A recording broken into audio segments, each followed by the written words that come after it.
नमस्कार मित्रांनो, मी मराठी माणूस प्रदीप. मी आज हा खास व्हिडिओ याच्यासाठी बनवतोय, याच्यासाठी तुम्हाला सांगतोय, कारण हे बोलणं फार महत्वाचं आहे. ही जी परिस्थिती आहे ना, ही परिस्थिती आपल्याला माहिती असणं फार महत्वाचं आहे. जरी परिस्थिती आपल्याला माहिती नसेल ना, कारण एक गोष्ट लक्षात घ्या, तुमच्या घरात बहीण आहे, माझ्या घरात बहीण आहे, माझी बायको असेल, तुमची बायको असेल, आपली आई असतील, आपली मुलं असतील किंवा मुली असतील खास करून. छोट्या मुली असतील, मोठ्या मुली असतील, लग्न झालेले असतील, प्रत्येकाच्या घरामध्ये, कुटुंबामध्ये एक स्त्री ही असतेच. पण आज जेव्हा आपण शहर असो, आज जेव्हा गावाकडे ग्रामीण भागामध्ये देखील शहरासारखीच अवस्था झाली आहे. आज आपण शहरामध्ये राहत असताना आज आपण खरंच सुरक्षित आहोत का, याचा जरा आपण प्रत्येकाने विचार करावा. मी हे खास तुम्हाला याच्यासाठी सांगतोय, कारण जी काल पुण्यात घटना घडली ना, 3-4 वर्षाची मुलगी. विचार करा ना, 4 वर्षाची मुलगी एवढीशी असते. आपल्या घरामध्ये नातेवाईकांची कोणाची असेल तर आपण तिला अगदी प्रेमानं जवळ करतो. अगदी छान वाटतं लहान मुलांबरोबर खेळायला. माझ्या बहिणीची देखील मुलगी आहे. मला देखील आवडतं तिच्यासोबत खेळायला, बोलायला. त्या मुलीकडे किंवा त्या मुलीवरती जेव्हा एखादा 60-65 वर्षाचा एखादा माणूस जेव्हा अन्याय अत्याचार करतो आणि तिला मारून कुठेतरी फेकून देतो. ही घटना जेव्हा ऐकली किंवा मी अशा घटना जेव्हा ऐकतो, कारण हे काही पहिल्यांदाच नाहीये. अशा कितीतरी घटना असंख्य घडतात. मी तुम्हाला काय वारंवार म्हणतो, की बातम्यांमध्ये आलेली एखादी घटना किंवा एखाद्या घटनेवरती उचललेला आवाज, तेव्हा आपल्याला समजतं की इथं असं-असं घडलंय. पण अशा कितीतरी घटना, असे कितीतरी छेडछाडीचे प्रकार, असे कितीतरी मुलींसोबत असभ्य वर्तन रोज घडत असतात, रोज. पण आपल्याला ते कळत नाही. का? कारण आपण त्याच्यावरती आवाज उचलत नाही.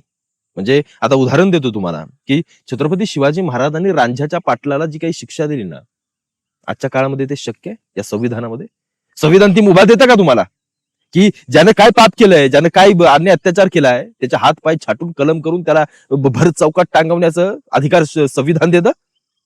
देतं संविधान? असे कितीतरी हजारो पडले जेलमध्ये, अजूनही निवांत खातायत, पितात, दम मारून ती जायला राहतायत जेलमध्ये, ज्यांनी कितीतरी निष्पाप स्त्रियांचे बळी घेतले, निष्पाप मुलींचा बळी घेतला.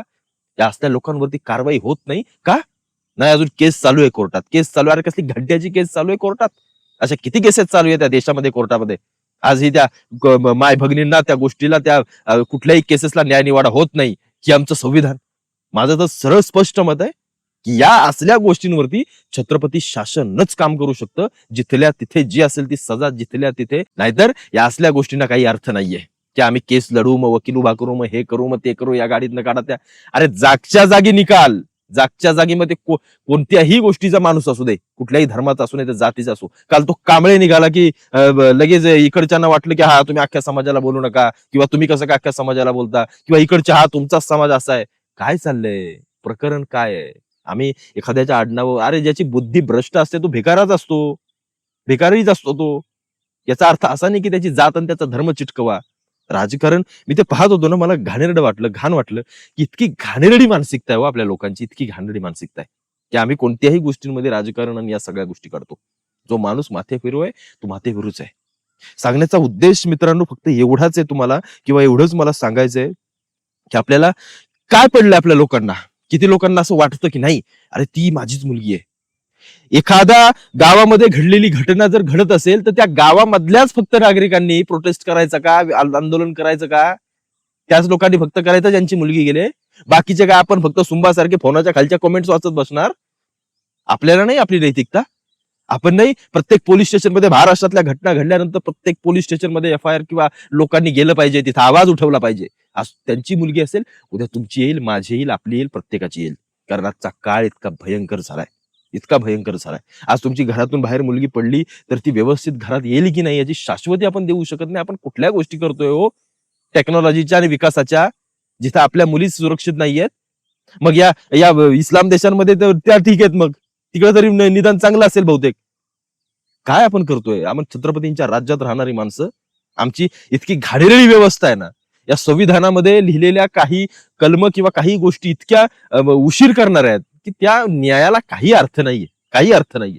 या बलात्कार आणि या सगळ्या गोष्टींविषयी किंवा या सगळ्या गोष्टींवरती तात्काळ निर्णय देण्यासाठी एक संविधान बाजूला करून कुठे ना कुठेतरी एक असं एक न्याय निवाड्याचं एक यंत्र किंवा अशी काही नियमावली बनवली पाहिजे, की जिथल्या तिथे त्याच्यावरती कारवाई होईल, जिथल्या तिथं त्याचे हातपाय छाटले जातील.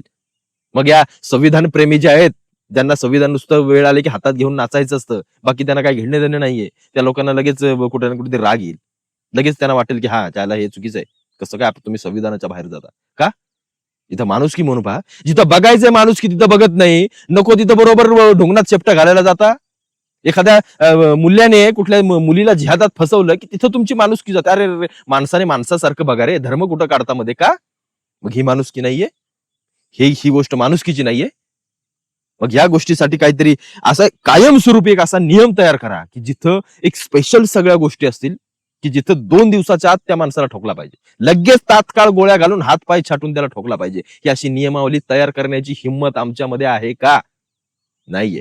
देवेंद्र फडणवीस सपशेल फेल झालेत. मला अनेक जण म्हणतात तू फडणवीस, मी सांगतो सपशेल फेल आहे हा माणूस. पोलिसांची भीती या माणसाने ठेवलीच नाही, ठेवलीच नाहीये. तुम्ही विचार करा, 10-15 वर्षापूर्वी पोलीस म्हटलं की माणसं मुतायची चड्डीत. आज नाहीये. आज पोलिसांना असे फाट्यावर मारतात. पोलिसांनी भर एखाद्या रस्त्या बिस्त्यामध्ये बिंदास नडतात. ही आजकालची बांडगुळ झाली का? कारण पोलिसांची किंमतच ठेवली नाही आपण. पोलिसांना फक्त बंदोबस्तासाठी ठेवलंय. मंत्री आला की रस्ता बाजूला करा, हा आला की कार्यक्रमच्या मागे जा, याची सभा घ्या, एवढंच पोलिसांचं काम उरलंय. बाकी झाट पोलीस काय करतच नाहीत. ही परिस्थिती आमच्या महाराष्ट्राची. आम्ही आज नाही बोलणार आहोत तर कधी बोलणार आहोत त्या पोलिसांवरती? कोण कोयता गँग त्या पुण्यात चालू आहे, कोण कुठं दुसरी मुलं चोरण्याची गँग चालू आहे. किती मुली महाराष्ट्रातून गायब होत आहेत, काहीच पडलेलं नाहीये. अरे घाला ना गोळ्या, द्या ना पोलिसांना एकदा संधी, करू द्या ना सगळं साफ. हे छोटे भाई भी गुंडे फिंडे हे साले हरामखोर चौका नाक्यावरती बसणारी ही सगळी अवलादी ज्या मुलींकडे नको त्या नजरेने पाहून त्यांना त्रास देतात, हा देखील रोजचा होणारा एक बलात्कार आहे. यांना का ठोकलं जात नाही? यांना का मारून टाकलं जात नाही? का पोलिसांना का फ्री हँड दिला जात नाही? कसलं गृह खातं. मला घाण वाटते, घाण या सगळ्या गोष्टींची. अरे एवढी यंत्रणा आम्ही सक्षम बनवले, एवढी यंत्रणा, आणि आम्ही सारे बोचात शेपट घातल्यासारखे न्याय मिळेल, न्याय देईल, कोर्ट देईल त्याच्याकडे आम्ही बघत बसतो. हिथं कायदे घालता ना रे, हा इथं कायदे घालताना जेव्हा सामान्यांवरती येतं तेव्हा तुम्हाला कायदे दिसतात. तुमच्यावरती आला की बरोबर सगळ्या गोष्टी फास्ट ट्रॅकने चालवल्या जातात. ती चिमुरडी मेले किंवा तिचं ते घटना घडलेली अंगावरती शहारा जातो. एखादा 60-65 वर्षाचा माणूस जो असं काहीतरी करत असेल, विचार करा, एकदा विचार करा. 30 वर्षाचे 40 वर्षाचे अर्ध्यानं तर काय पडलंच नाही. काल तो नवले ब्रिज वरती ते आंदोलन झालं, मागे ट्रॅफिक मध्ये अडकणारे शिव्या घालत असते. अरे यांच्या आईला, यांना काय पडलंय? ठीक आहे ना, झाली घटना झाली, आता काय करता? ही असली मानसिकता आमची आहे, ही आमची मानसिकता आहे. आणि ही जेव्हा बदलू तेव्हा काहीतरी होईल. कारण काय, नाक दाबल्याशिवाय तोंड उघडत नाही. त्या माणसांनी किंवा त्या लोकांनी, तिथल्या स्थानिकांनी जे केलं ते योग्य केलं. मी तर म्हणतो जोपर्यंत साल्याला ठोकत नाही तोपर्यंत उठलेलं नाही पाहिजे तिथून. गोळ्या घालण्याची हिंमत आहे सरकारमध्ये? आहे का या लोकांमध्ये? स्टंटबाजी करण्याची फक्त हिंमत आहे तुमच्यात, बाकी असल्या गोष्टीची काही करण्याची हिंमत नाहीये.